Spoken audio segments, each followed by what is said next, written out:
Hello all, welcome back to wonders of నందు. నేను మీ మంజుని. ఈరోజు వీడియోలో పచ్చి కొబ్బరితో ఒక పచ్చడి రెసిపీని చూపిస్తున్నానండి.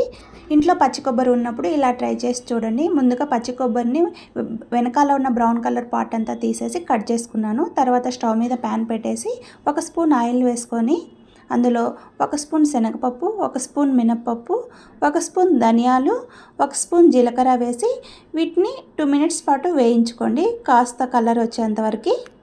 ఇవి కాస్త వేగిన తర్వాత ఇందులో కారానికి తగినన్ని ఎండుమిర్చి తీసుకోండి. నేను ఇక్కడైతే 6-7 ఎండుమిర్చి తీసుకున్నాను. ఇందులోనే కొద్దిగా కరివేపాకు వేసి వీటిని కూడా కాసేపు వేయించుకోండి.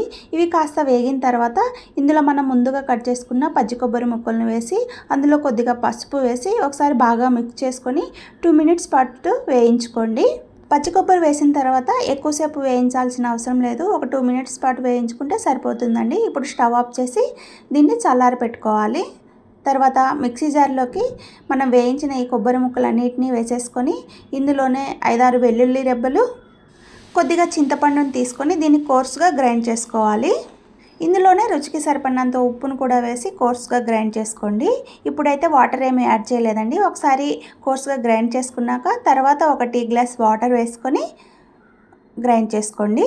చూడండి, ఈ విధంగా మిక్సీ పట్టుకున్నాక దీన్ని ఒక బౌల్లోకి తీసుకొని పక్కన పెట్టేసుకోండి. దీనికి పోపును ప్రిపేర్ చేసుకుందాము.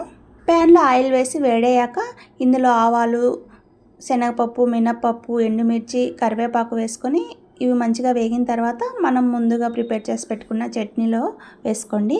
అంతే అండి, ఎంతో టేస్టీగా ఉండే పచ్చి కొబ్బరి చట్నీ రెడీ అయిపోయింది. ప్లీజ్ లైక్ చేసి సబ్స్క్రైబ్ చేసుకోండి ఫ్రెండ్స్.